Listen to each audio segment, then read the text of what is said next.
भाई आजकल के समय में ना चॉइसेस भर भर कर है। इलेक्ट्रिक गाड़ी देख लो आप, हाँ, पेट्रोल गाड़ी, सीएनजी गाड़ी, हाइब्रिड गाड़ी, डीजल गाड़ी, इतनी सारी चॉइस है। लोगों को इतनी कन्फ्यूजन रहती है कि गाड़ी तो हम फर्स्ट टाइम या फिर सेकंड टाइम ले रहे हैं, लेकिन यार इनमें से कौन सी गाड़ी लें। लोग ये तो डिसाइड कर लेते हैं कि मारुति, टाटा, ह्युंडई, टोयोटा, इनमें से कौन सी गाड़ी लेनी है, महिंद्रा लेनी है। पर यार ये डिसाइड नहीं कर पाते कि लोगों के लिए और आपके लिए कौन सी गाड़ी सही है। काफ़ी लोग गलत गाड़ी ले लेते हैं, बाद में पछतावा करते हैं। लेकिन आज हम आपको बताएंगे कि इतनी सारी चॉइसेस में से आपके लिए कौन सी ज़्यादा better value for money car रहेगी। ये पूरी वीडियो देखने से आपको ये फ़ायदा होगा। हम इस पूरी वीडियो में आपको ये बताने वाले हैं कि क्या इस गाड़ी की इनिशियल कॉस्टिंग रहेगी, कौन सी गाड़ी इनिशियल पर सस्ती पड़ती है और बाद में महंगी पड़ती है। आपकी जो फ्यूचर है, आपका जो वॉलेट है, वो भाई साहब छेद ना हो, इसलिए आपको ज़रूरी है कि एक एक पॉइंट हर एक गाड़ी का आपको समझ लेना है गाड़ी खरीदने से पहले।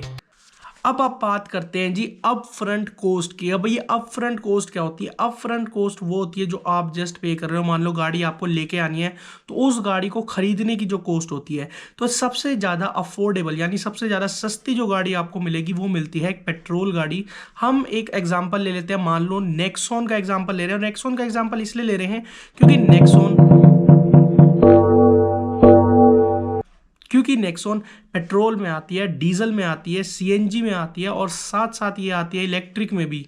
हाइब्रिड में नहीं आती, हाइब्रिड की बात अलग करेंगे, लेकिन ये चारों के अंदर नेक्सॉन आती है। तो हम पेट्रोल की बात करें तो नेक्सॉन जो है वो 8.5 लाख से 9 लाख रुपए के बीच पेट्रोल वाली गाड़ी आ जाती है। वैसे सबसे सस्ती अगर पेट्रोल गाड़ी की बात करूँ तो अल्टो आती है भाई, 3.5-4 लाख रुपए तक में आराम से पहुंच जाती है। तो इसके बाद अगर मैं देखूं अपफ्रंट कॉस्ट में, तो भाई इसके बाद आती है सीएनजी गाड़ी। सीएनजी गाड़ी आपको फैक्ट्री फिटेड अगर लेनी है तो 70 से 80 हज़ार रुपये एक्स्ट्रा देकर आपको एक सीएनजी गाड़ी मिल जाती है। और सीएनजी गाड़ी सही बात बताऊं तो बहुत अच्छी भी होती है, लेकिन उसके भी नेगेटिव कूट कूट कर भरे हैं, तो इसलिए थोड़ा सा वेट करो। उसके बाद आती है डीजल गाड़ी, और आजकल के समय में डीजल जो दिल्ली में 10 ईयर वाला बैन सिस्टम है भाई, और साथ साथ ये जो भाई साहब एड ब्लू का पंगा बढ़ रहा है ना उसके अंदर, उससे थोड़ा सा BS6 की वजह से डीजल में दिक्कतें तो नहीं है, लेकिन लोगों ने प्रेफर करना बंद कर दिया। इसीलिए अगर आप देखोगे तो हैचबैक्स में सिर्फ टाटा अल्ट्रोस है जो डीजल में अवेलेबल है, और मिनिमम डीजल को खरीदने के लिए आपको 10 से 11 लाख का बजट चाहिए। इसके बाद आती है इलेक्ट्रिक गाड़ियाँ। काफ़ी अफोर्डेबल गाड़ियाँ भी है, लेकिन अगर हाई रेंज की गाड़ी लेनी है तो कम से कम जेब में 14 से 15 लाख होना चाहिए आपके लिए नेक्सॉन ईवी, विंस्टर ईवी, इन जैसी गाड़ी को लेने के लिए। उसके बाद जी आती है हमारी हाइब्रिड कार्स। हाइब्रिड कार्स भाई वो सबसे ज़्यादा एक्सपेंसिव है, हालांकि उनका फ़ायदा भी काफ़ी है अगर आप बहुत महंगी गाड़ी ले रहे हो, तो उसके बारे में भी हम बात करेंगे। अपफ्रंट कॉस्ट में पेट्रोल गाड़ी बहुत इजीली जीत जाती है। अगर आपको एक गाड़ी लेनी है तो पेट्रोल गाड़ी सबसे आसान है खरीदने के लिए और बहुत ही सस्ती पड़ती है। लेकिन अगला जो सेक्शन है वो कुछ अलग ही बात बताता है। अगला सेक्शन है हमारा रनिंग कॉस्ट। आपने गाड़ी एक बार खरीद ली, आप गाड़ी को चलाने वाले हो, गाड़ी में पेट्रोल डलवाने वाले हो। अगर आपने पेट्रोल गाड़ी ली है तो आपकी आपकी जेब में छेद होने वाले हैं भाई। पेट्रोल गाड़ी माइलेज नहीं देती। हाईवे पर बहुत ही तमीज से गाड़ी चलाओगे तो अच्छी माइलेज दे देगी, लेकिन भाई पेट्रोल गाड़ी माइलेज नहीं देती। सबसे महंगी पड़ती है रनिंग कॉस्ट के अंदर पेट्रोल गाड़ी।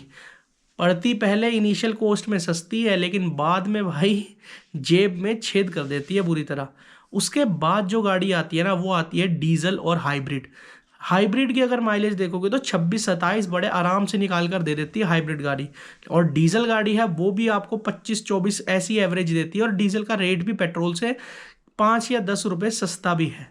तो डीजल और पेट्रोल खासकर हाइब्रिड गाड़ी वो पेट्रोल से थोड़ा सस्ता पड़ती है, मतलब 20-30% आप सस्ता लगा लो। और फिर उसके बाद आती है जी सीएनजी गाड़ी, जो कि पूरा 50% का फ़र्क है भाई। सीएनजी गाड़ी काफ़ी ज़्यादा सस्ती पड़ती है अगर आप सीएनजी गाड़ी लेते हो, ठीक। और लास्ट में ईवीज़ का तो कमाल ही है। ईवीज़ तो भाई बहुत ज़्यादा सस्ती पड़ती है रनिंग कॉस्ट में, लेकिन उसके अंदर भी एक कौन है कि वो रनिंग कॉस्ट कब सस्ती पड़ेगी वो भी मैं आपको बताता हूँ। रनिंग कॉस्ट पर किलोमीटर में आपको बता दूँ तो पेट्रोल गाड़ी आपको लगभग 6 रुपये से लेकर 10 रुपये पर किलोमीटर के हिसाब से पड़ती है। डीजल गाड़ी आपको 4.5 से 5 रुपये पर किलोमीटर पड़ती है। हाइब्रिड गाड़ी भी लगभग इतनी पड़ जाती है। उसके बाद जी सीएनजी गाड़ी, और सीएनजी गाड़ी जो पड़ती है वो पड़ती है 2.5 रुपये पर किलोमीटर। 2.5 रुपये से लेकर 3.5 रुपये तक पड़ जाती है एक सीएनजी गाड़ी। उसके बाद जी लास्ट में आती है हमारी ईवी गाड़ी। अब ये गाड़ियाँ भाई 1 रुपये पर किलोमीटर के हिसाब से चलती है। ठीक, आप कह रहे होंगे बहुत सस्ता है, लेकिन ना यार, अगर आप घर पर चार्ज करते हो, हमारे यहाँ जो बिजली का बिल है वो 7 रुपये पर यूनिट है, तो उस हिसाब से ये गाड़ियाँ जो होती हैं वो 10 किलोमीटर पर किलोवाट चलती हैं। ठीक है, तो उस हिसाब से 1 रुपये पर किलोमीटर पड़ती है। लेकिन अगर आप चार्ज कर रहे हो एक फास्ट चार्जर से और बाहर वाले चार्जर से कर रहे हो चार्ज, तो अंदाज़ा कुछ और हो सकता है, क्योंकि कुछ चार्जिंग स्टेशंस 22 से 23 रुपये चार्ज करते हैं पर यूनिट। वहाँ ये सीएनजी के लगभग इक्वल ही बैठ जाती है गाड़ी। तो पेट्रोल गाड़ी सबसे महंगी है इस उसमें, लेकिन इलेक्ट्रिक गाड़ी सबसे सस्ती है अगर आप घर पर चार्ज करते हो। और सीएनजी गाड़ी लो इनिशियल कॉस्ट के साथ आपको लो रनिंग कॉस्ट भी देती है।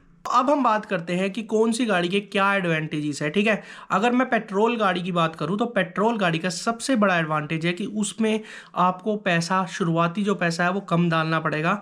आप ज़्यादा अफोर्डेबल गाड़ी है, शुरुआत अगर आपके पास 5-6 लाख है तब भी आपकी पेट्रोल गाड़ी आराम से आ जाती है।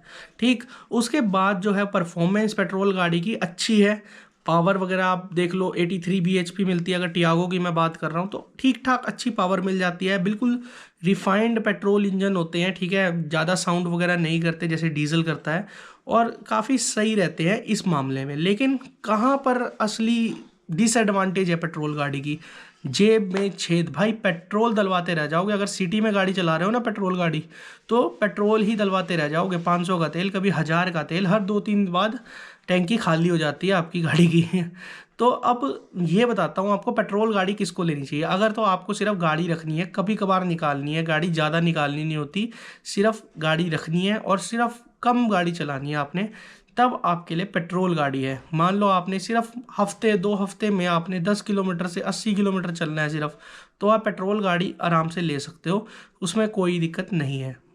अब बात करते हैं जी सेकंड मोस्ट बढ़िया जो था डीजल। अगर आप 2013-2014 तक लो, स्विफ्ट VDI, भाई साहब डीजल इंजन जो था ना इनका, DDIS इंजन, वो बहुत ज़्यादा चला करता था उस समय के हिसाब से। आजकल तो VDI की जगह VXI आ चुका है, लेकिन पहले VDI होता था।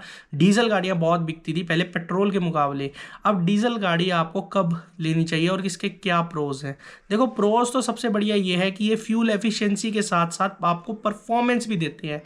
गाड़ी में अच्छा खासा टॉर्क है, आप हिल्स पर जा रहे हो, क्लच के सहारे ही, सिर्फ रीस देने की जरूरत नहीं है भाई, एक्सेलरेशन देने की जरूरत नहीं है, क्लच के सहारे गाड़ी चढ़ जाती है आराम से। बहुत अच्छा टॉर्क आपको गाड़ी में मिलता है और गाड़ी काफ़ी पावरफुल भी है। अगर आप लंबे सफ़र पर जाते हो और सिर्फ लंबे हाईवे वाले रास्ते वो पार करते हो तो बहुत बढ़िया रहती है डीजल गाड़ी।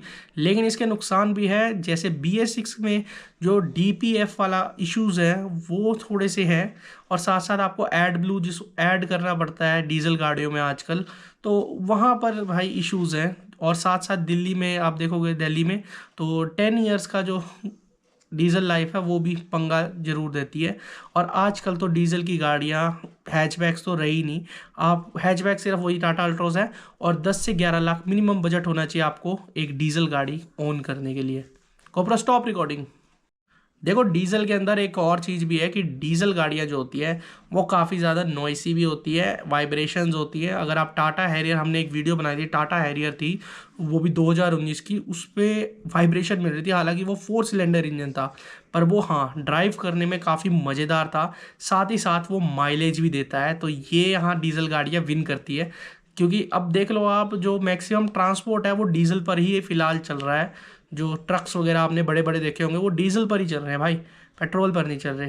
ठीक, तो भाई अब अगली गाड़ी की बात करते हैं। डीजल गाड़ी की बात बहुत होगी, अब अगली गाड़ी की बात करते हैं CNG। भाई जिन लोगों ने गाड़ी को ज़्यादा चलाना होता है उनके लिए फर्स्ट प्रायोरिटी होती है भाई CNG, क्योंकि CNG की रनिंग कॉस्ट अगर आप पेट्रोल डीजल दोनों से ही लोगे तो बहुत ही ज़्यादा लो होती है भाई, बहुत पैसा बचाती है CNG गाड़ी। अगर मैं वैसे बताऊँ तो 600 रुपये के टैंक के अंदर अगर 600 रुपये लगाते हो तो CNG गाड़ी 180 से 30 किलोमीटर बड़े आराम से चल जाती है, जिससे आप अंदाज़ा लगा सकते हो कि 2.5 रुपये से लेकर 3 रुपये आपको पड़ जाता है डेली रनिंग के हिसाब से पर किलोमीटर।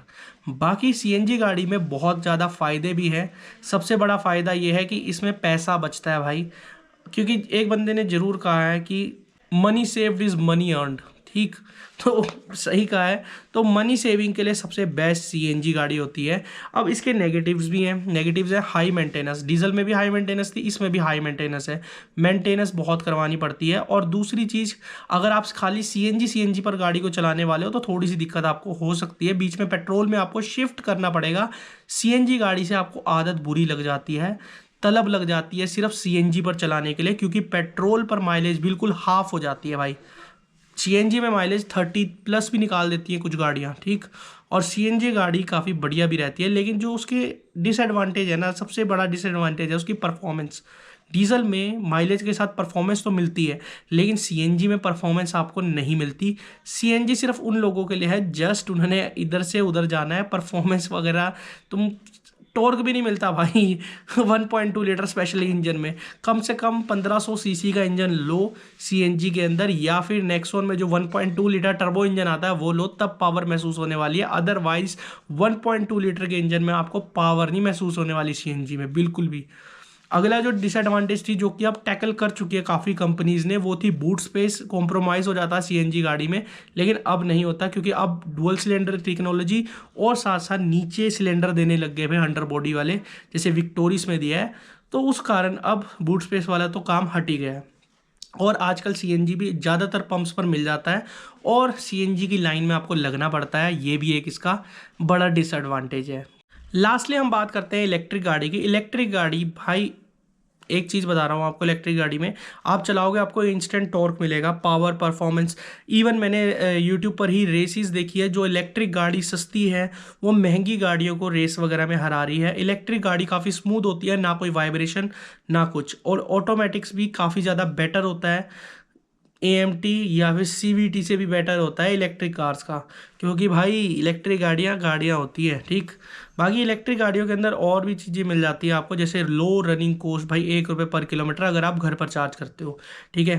क्या क्या चीज़ें आपको ध्यान में देनी है, अगर आपने लॉन्ग ड्राइव करनी है, मतलब हाईवेज पर चलना है, तो आपको प्लानिंग करके जाना पड़ेगा। अगर आप सिटीज़ में चलते हो तो कोई दिक्कत नहीं है, रीजनरेशन ब्रेकिंग ऑन करो, बैटरी साथ साथ चार्ज भी होती रहेगी भाई अपने आप ही।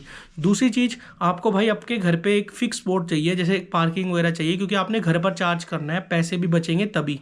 तो वहाँ पर आपका फिक्स स्पॉट होना चाहिए, प्लस आपके पास जो आप चार्जर ले रहे हो उसके लिए अलग मीटर भी होना चाहिए, अर्थिंग भी घर पर इवन होनी चाहिए आपके, ठीक। अगला पॉइंट जो है, इसकी मेंटेनेंस बहुत ज़्यादा सस्ती होती है, मतलब है ही नहीं मेंटेनेंस, लेकिन अगर बैटरी रिप्लेस करनी पड़ जाए तो मेंटेनेंस बढ़ सकती है। वैसे तो गारंटी और वारंटी काफ़ी देती है कंपनीज बैटरीज पर, लेकिन बढ़ जाती है भाई। इलेक्ट्रिक के अंदर एक चीज़ है कि आपको रेंज एंग्जाइटी होने वाली है अगर आप छोटी बैटरी बैकअप वाली गाड़ी ले रहे हो, तो ये बस इतना सा प्रोज एंड कॉन्स आपको देखने को मिलेगा। अब हम अगली बात जो करने वाले हैं वो करने वाले हैं परफॉर्मेंस। अगर हम परफॉर्मेंस की बात करें तो भाई यहाँ पर अगर हम टॉर्क की बात करें तो डीजल में सबसे ज़्यादा मिलता है टॉर्क, और साथ ही साथ इलेक्ट्रिक में सबसे ज़्यादा मिलता है टॉर्क। इलेक्ट्रिक में तो इंस्टेंट टॉर्क मिलता है भाई, तो दोनों गाड़ियाँ टॉर्क के मामले में बहुत बढ़िया है। लेकिन सीएनजी गाड़ी भाई, सीएनजी गाड़ी में सबसे कम टॉर्क मिलता है। हाइब्रिड और पेट्रोल में उन दोनों के बीच में टॉर्क मिलता है, पेट्रोल और इलेक्ट्रिक, और साथ साथ सीएनजी। इनके मिडल में जो मीडियम है वो पेट्रोल में आपको टॉर्क मिलेगा।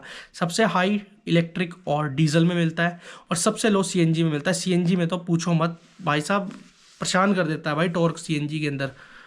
इसके अगला जो है वो है मेंटेनेंस। सबसे लो मेंटेनेंस आपको जो देखने को मिलेगी वो मिलेगी इलेक्ट्रिक गाड़ी की।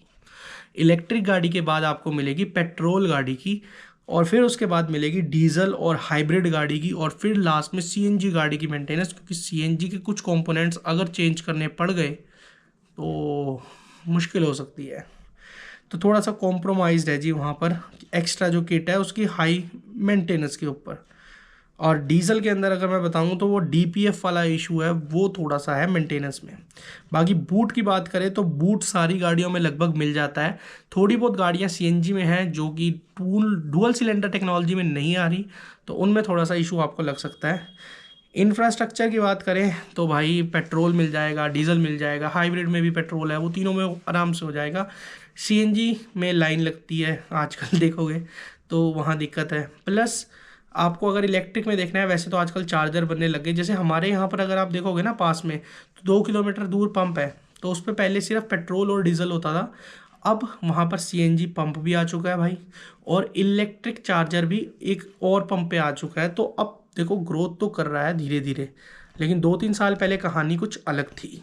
तो परफॉर्मेंस की बात करें तो इलेक्ट्रिक और डीजल गाड़ियाँ यहाँ पर बाजी मारती हैं, फिर उसके बाद पेट्रोल और हाइब्रिड गाड़ियाँ, और लास्ट में सीएनजी गाड़ी। परफॉर्मेंस नहीं मिलती, एक्सपेक्ट कुछ ना करो, सिर्फ पैसा बचा के देगी और कुछ नहीं।